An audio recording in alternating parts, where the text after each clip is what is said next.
Chapter 4.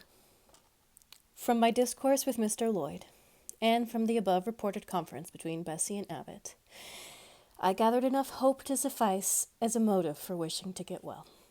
A change seemed near. I desired and waited it in silence. It tarried, however. Days and weeks passed. I had regained my normal state of health, but no new allusion was made to the subject over which I brooded. Mrs. Reed surveyed me at times with a severe eye, but seldom addressed me. Since my illness, she had drawn a more marked line of separation than ever between me and her own children, appointed me a small closet to keep to sleep by myself, condemning me to take my meals alone, and pass all my time in the nursery, while my cousins were constantly in the drawing-room. Not a hint, however, did she drop about sending me to school. Still, I felt an instinctive certainty that she was not long endure me under the same roof with her. For her glance, now more than ever, when turned on me, expressed an insuperable and rooted aversion. Eliza and Georgiana, evidently acting according to her orders, spoke to me as little as possible. John thrust his tongue in his cheek whenever he saw me, and once attempted chastisement. But as I instantly turned against him, roused by the same sentiment of deep ire and desperate revolt which had stirred my corruption before, he thought it better to detest, and ran from me, uttering execrations and vowing I had burst his nose. I had, indeed, levelled at that prominent feature as hard a blow as my knuckles could inflict. And when I saw that either that or my hard look daunted him, I had the greatest inclination to follow up my advantage to purpose. But he was already with his mamma. I heard him in a blubbering tone commence the tale of how that nasty Jane Eyre had flown at him like a mad cat. He was stopped rather harshly. "Don't talk to me about her, John. I told you not to go near her. She is not worthy of notice. I do not choose that either you or your sisters should associate with her." Here, leaning over the banister, I cried out suddenly and without at all deliberating on my words, "They are not fit to associate with me." Mrs. Reed was a rather stout woman, but on hearing this strange and audacious declaration, she ran nimbly up the stair, swept me like a whirlwind into the nursery, and crushing me down on the edge of my crib, dared me in an emphatic voice to rise from that place, or utter one syllable during the remainder of the day. "What would Uncle Reed say to you if he were alive?" was my scarcely voluntary demand. I say scarcely voluntary, for it seemed to me as if my tongue pronounced words without my will consenting to their utterance. Something spoke out of me over which I had no control. "What?" said Mrs. Reed under her breath. Her usually cold, composed gray eye became troubled with a look like fear. She took her hand from my arm, and gazed at me as if she really did not know whether I were child or fiend. I was in for it now. "My Uncle Reed is in heaven, and can see all you do and think, and so can Papa and Mamma. They know how you shut me up all day long, and how you wish me dead." Mrs. Reed soon rallied her spirits. She shook me most soundly. She boxed both my ears, and then left me without a word.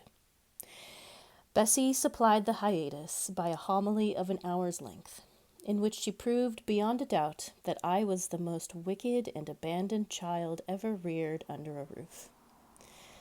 I half believed her, for I felt, indeed, only bad feelings surging in my breast. November, December, and half of January passed away. Christmas and the New Year had been celebrated at Gateshead with the usual festive cheer. Presents had been interchanged, dinners and evening parties given. From every enjoyment I was, of course, excluded. My share of the gaiety consisted in witnessing the daily appareling of Eliza and Georgiana, and seeing them descend to the drawing-room, dressed out in thin muslin frocks with scarlet sashes, hair elaborately ringleted. And afterwards, in listening to the sound of the piano or the harp played below, to the passing to and fro of the butler and footman, to the jingling glasses and chinas as refreshments were handed, to the broken hum of conversation as the drawing-room door opened and closed. When tired of this occupation, I would retire from the stairhead to the solitary and silent nursery. There, though somewhat sad, I was not miserable. To speak truth, I had not the least wish to go into company, for in company I was very rarely noticed. And if Bessie had been but kind and companionable, I should have deemed it a treat to spend the evenings quietly with her, instead of passing them under the formidable eye of Mrs. Reed, in a room full of ladies and gentlemen. But Bessie, as soon as she had dressed her young ladies, used to take herself off to the lively regions of the kitchen and housekeeper's room, generally bearing the candle along with her. I then sat with my doll on my knee till the fire got low, glancing round occasionally to make sure that nothing worse than myself haunted the shadowy room. And when the embers sank to a dull red, I undressed hastily, tugging at knots and strings as best I might, and sought shelter from cold and darkness in my crib. To this crib I always took my doll. Human beings must love something, and, in the dearth of worthier objects of affection, I contrived to find a pleasure in loving and cherishing a faded graven image, shabby as a miniature scarecrow. It puzzles me now to remember with what absurd sincerity I doted on this little toy, half fancying it alive and capable of sensation.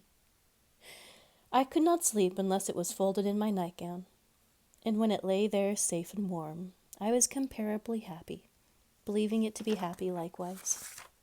Long did the hours seem while I waited the departure of the company, and listened for the sound of Bessie's step on the stairs.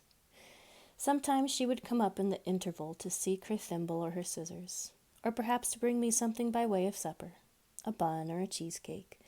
Then she would sit on the bed while I ate it, and when I had finished, she would tuck the clothes round me, and kiss me twice, and said, "Good night, Miss Jane."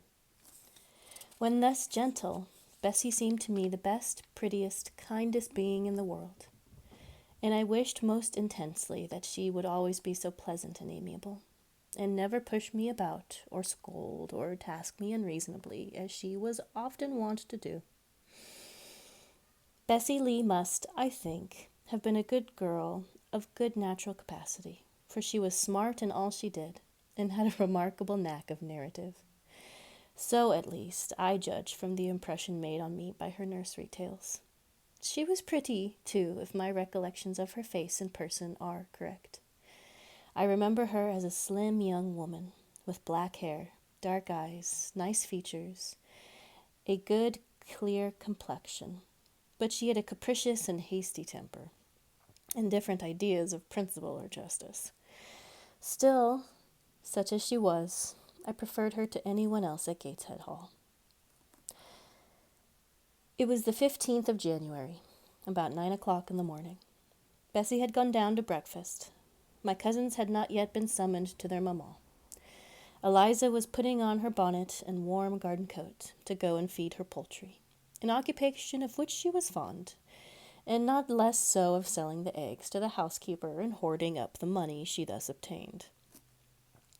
She had a turn for traffic, and a marked propensity for saving, shown not only in the vending of eggs and chickens, but also in driving hard bargains with the gardener about flower roots, seeds, and slips of plants.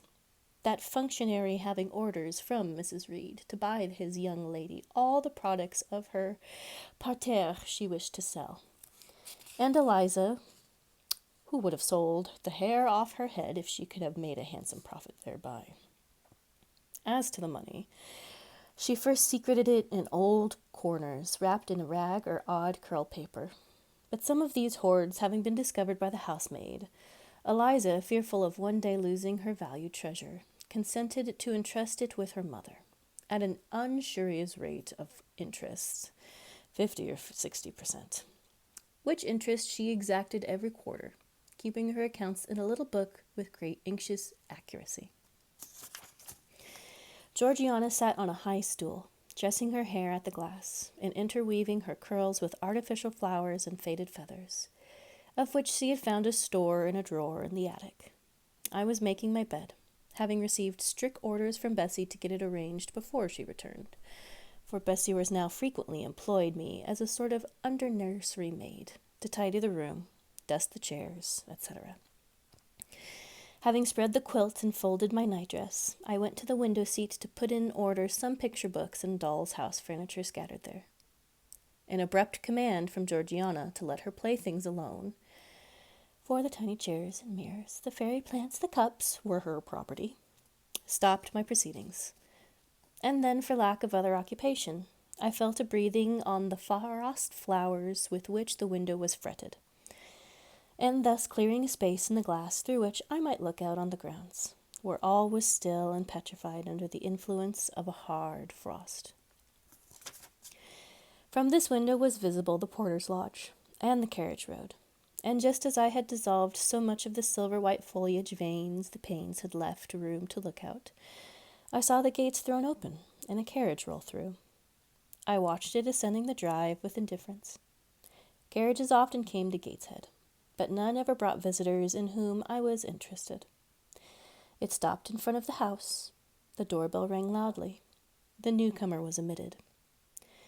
All this being nothing to me, my vacant attention soon found livelier attraction in the spectacle of a little hungry robin, which came and chirped on the twigs of the leafless cherry tree nailed against the wall near the casement. The remains of my breakfast of bread and milk stewed on the table, and having crumbled a morsel of roll, I was tugging at the sash to put out the crumbs on the window-sill, when Bessie came running upstairs into the nursery. "Miss Jane, take off your pinafore. What are you doing there? Have you washed your hands and face this morning?" I gave another tug before I answered, for I wanted the bird to be secure of its bread. The sash yielded. I scattered the crumbs, some on the stone sill, some on the cherry tree bough. Then, closing the window, I replied, "No, Bessie, I have only just finished dusting." "Troublesome, careless child, what are you doing now? You look quite red, as if you have been about some mischief. What were you opening the windows for?" I was spared the trouble for answering, for Bessie seemed to be in too great a hurry to listen to explanations. She hauled me to the washstand, inflicted a merciless but happily brief scrub on my face and hands with soap, water, and a coarse towel, disciplined my head with a bristly brush, denuded me of my pinafore, and then hurrying me to the top of the stairs, bid me go down directly, as I was wanted in the breakfast room. I would have asked who wanted me. I would have demanded if Mrs. Reed was there. But Bessie was already gone, and had closed the nursery door upon me. I slowly descended. For nearly 3 months I had never been called to Mrs. Reed's presence. Restricted so long to the nursery, the breakfast, dining, and drawing rooms were become for me awful regions, on which it dismayed me to interlude. I now stood in the empty hall. Before me was the breakfast room door, and I stopped, intimidated and trembling. What a miserable little poultry I had fear engendered of unjust punishment made of me in those days. I feared to return to the nursery, and feared to go forward to the parlor. 10 minutes I stood in agitated hesitation. The vehement ringing of the breakfast-room bell decided me. I must enter. Who could want me? I asked inwardly, as with both hands I turned the stiff door handle, which for a second or two resisted my efforts. What should I see besides Aunt Reed in the apartment? A man or a woman? The handle turned, the door unclosed, and passing through it and curtsying low, I looked up at a black pillar, such as appeared to me at first sight, the straight, narrow, sable-clad shape standing erect on the rug. The grim face at the top was like a carved mask, placed above the shaft by way of capital. Mrs. Reed occupied her usual seat by the fireside. She made a signal to me to approach.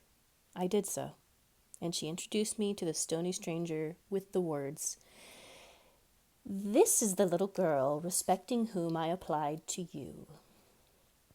He, for it was a man, turned his head slowly towards where I stood, and having examined me with the two inquisitive-looking grey eyes which twinkled under a pair of bushy brows, said solemnly, in a bass voice, "Her size is small.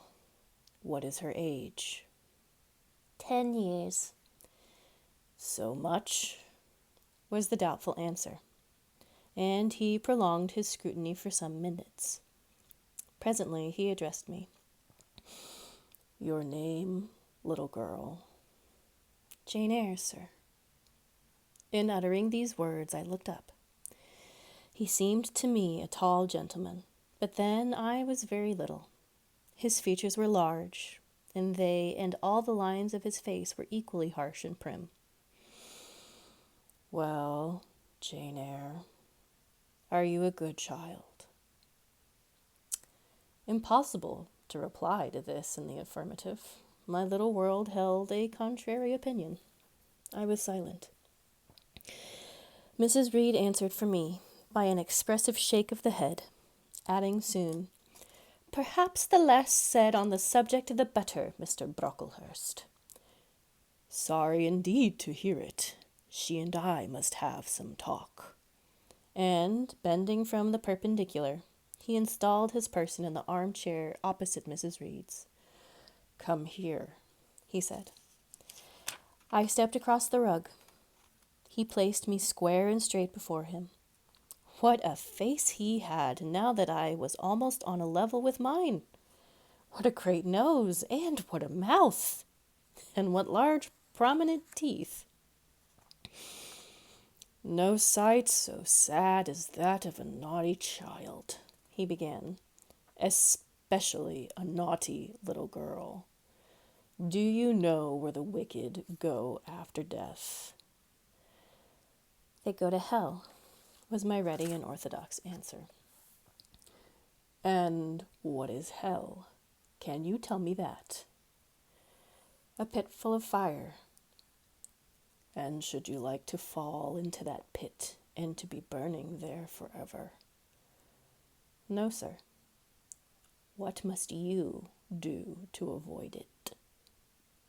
I deliberated a moment. My answer, when it did come, was objectionable. "I must keep in good health and not die." "How can you keep in good health? Children younger than you die daily. I buried a little child of 5 years old only a day or two since. A good little child, whose soul is now in heaven. It is to be feared the same could not be said of you, were you to be called hence." Not being in a condition to remove his doubt, I only cast my eyes down on the 2 large feet planted on the rug, and sighed, wishing myself far enough away. "I hope that sigh is from the heart, and that you repent of ever having been the occasion of discomfort to your excellent benefactress."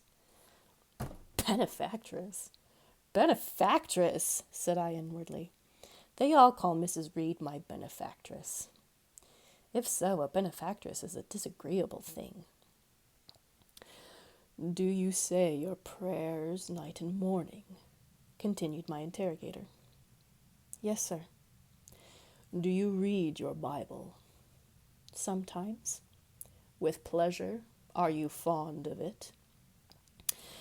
"I like Revelations, and the book of Daniel, and Genesis and Samuel, and a little bit of Exodus, and some parts of Kings and Chronicles, and Job and Jonah." "And the Psalms? I hope you like them." "No, sir." "No! Oh, shocking! I have a little boy younger than you who knows 6 psalms by heart, and when you ask him which he would rather have, a gingerbread nut to eat or a verse of a psalm to learn, he says, Oh, the verse of the psalm. Angels sing psalms, says he. I wish to be a little angel here below. He then gets 2 nuts in recompense for his infant piety. Psalms are not interesting, I remarked. That proves you have a wicked heart, and you must pray to God to change it, to give you a new and clean one, to take away your heart of stone and give you a heart of flesh. I was about to propound a question touching the manner in which that operation of changing my heart was to be performed, when Mrs. Reed interposed, telling me to sit down. She then proceeded to carry on the conversation herself. Mr. Brocklehurst, I believe I intimated in the letter which I wrote to you 3 weeks ago that this little girl has not quite the character and disposition I could wish. Should you admit her into Lowood School, I should be glad if the superintendent and teachers were requested to keep a strict eye on her, and above all to guard against her worst fault, a tendency to deceit.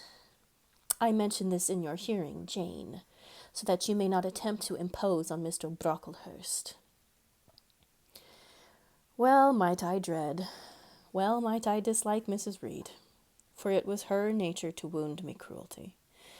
Never was I happy in her presence. However carefully I obeyed, however strenuously I strove to please her, my efforts were still repulsed and repaid by such sentences as the above. Now, uttered before a stranger, the accusation cut me to the heart. I dimly perceived that she was already obliterating hope from the new phase of existence which she destined me to enter. I felt, though I could not have expressed the feeling, that she was sowing aversion and unkindness along my future path. I saw myself transformed, under Mr. Brocklehurst's eye, into an artful, noxious child, and what could be done to remedy the injury? Nothing, indeed, thought I, as I struggled to repress a sob. I hastily wiped away some tears, the impotent evidence of my anguish. Deceit is, indeed, a sad fault in a child, said Mr. Brocklehurst. It is akin to falsehood, and all liars will have their portion in the lake burning with fire and brimstone. She shall, however, be watched, Mrs. Reed. I will speak to Miss Temple and the teachers. I should like her to be brought up in a manner suiting her prospects, continued my benefactress, to be made useful, to be kept humble. As for the vacations, she will, with your permission, spend them always at Lowood. Your decisions are perfectly judicious, madam, returned Mr. Brocklehurst. Humility is a Christian grace, and one peculiarly appropriate to the pupils of Lowood. I, therefore, direct that special care shall be bestowed on its cultivation amongst them.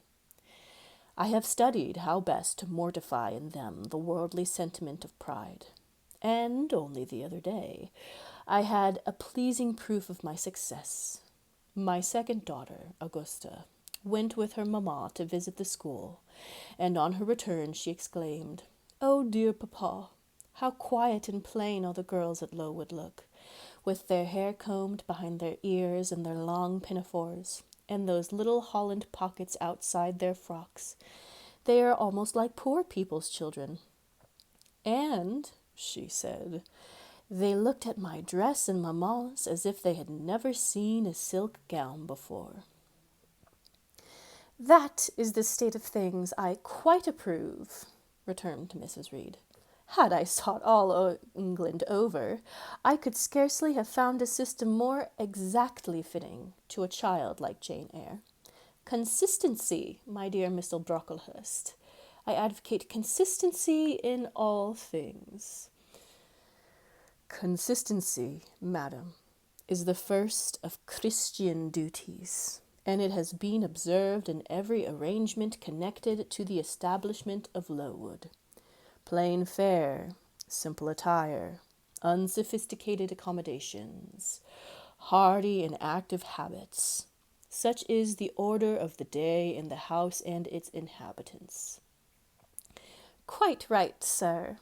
I may then depend upon this child being received as a pupil at Lowood, and there being trained in conformity to our position and prospects? Madam, you may.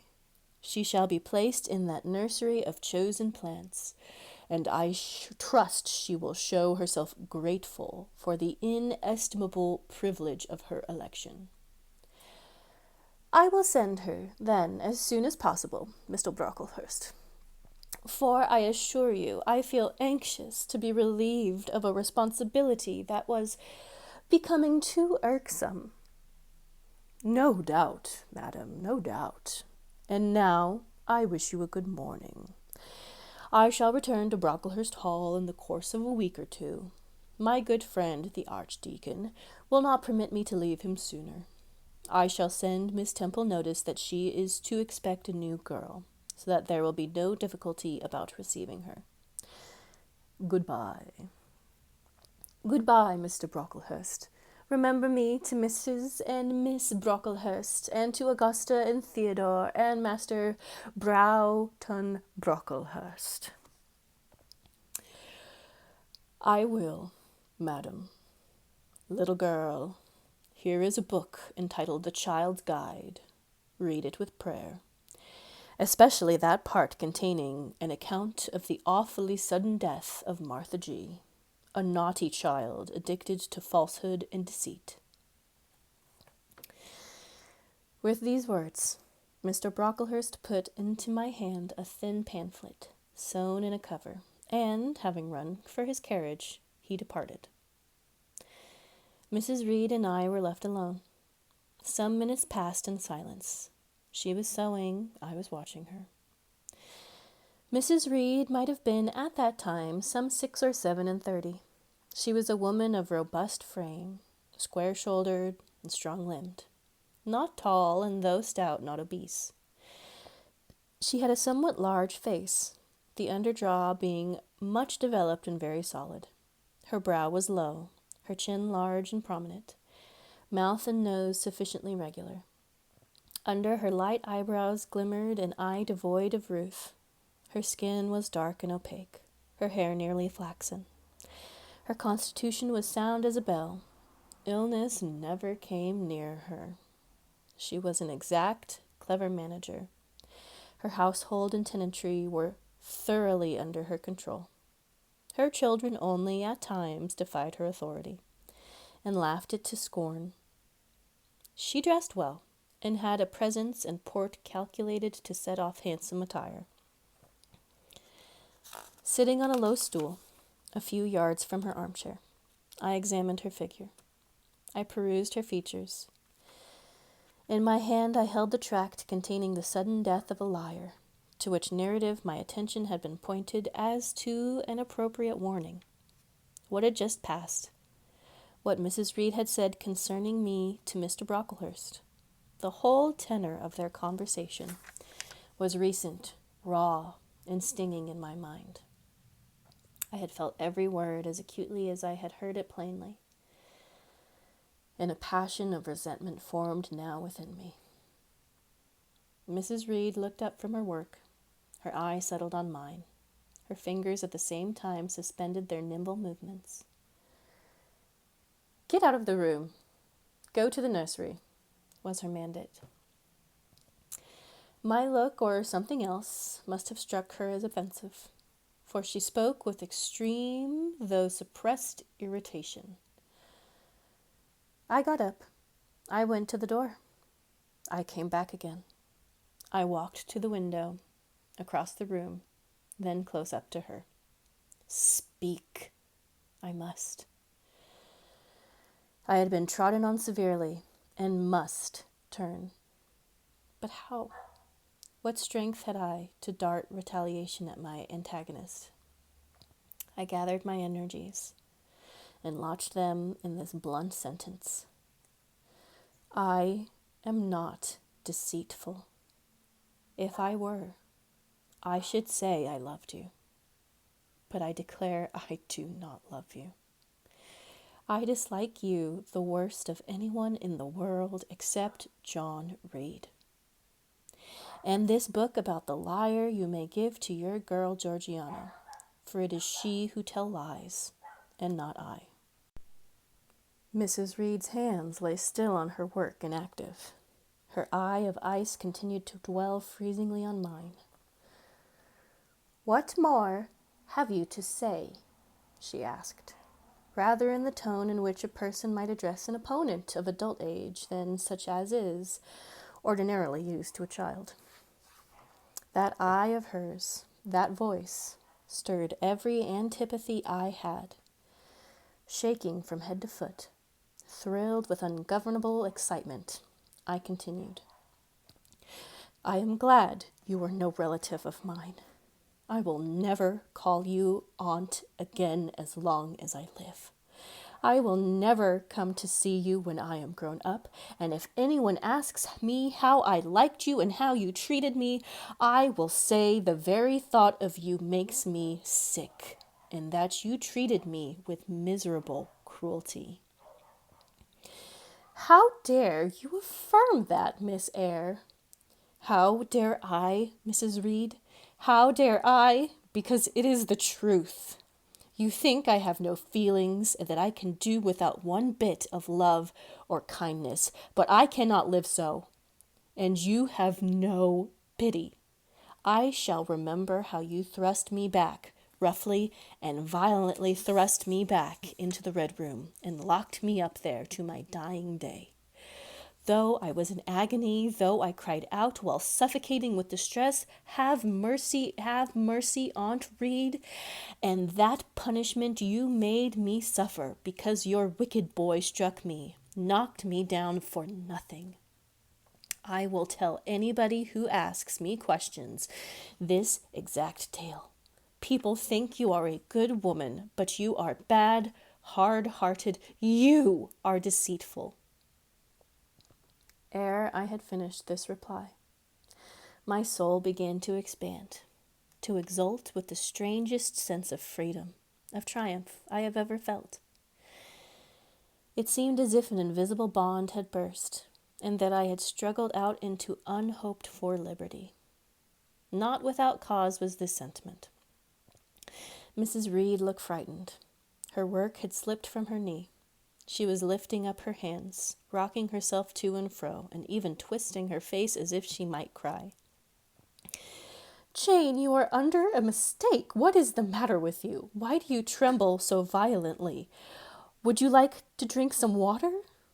No, Mrs. Reed.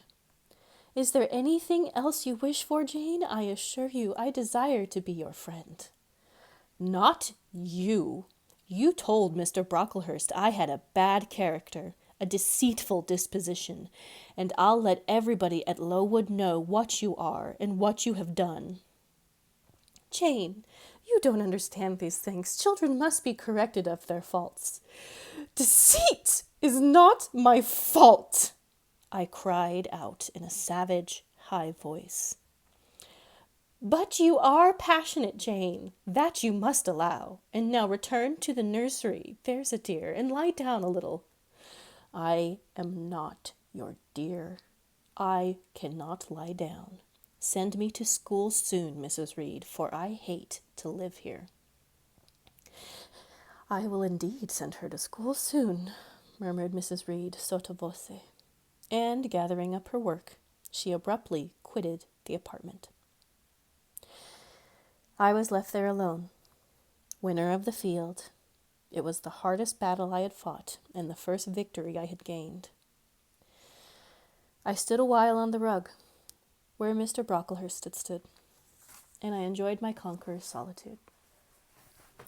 First I smiled to myself and felt elate, but this fierce pleasure subsided in me as fast did the accelerated throb of my pulses.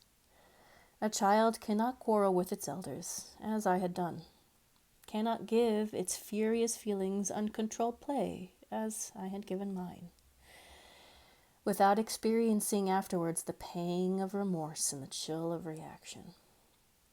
A ridge of lighted heath, alive, glancing, devouring, would have been a meet emblem of my mind when I accused and menaced Mrs. Reed.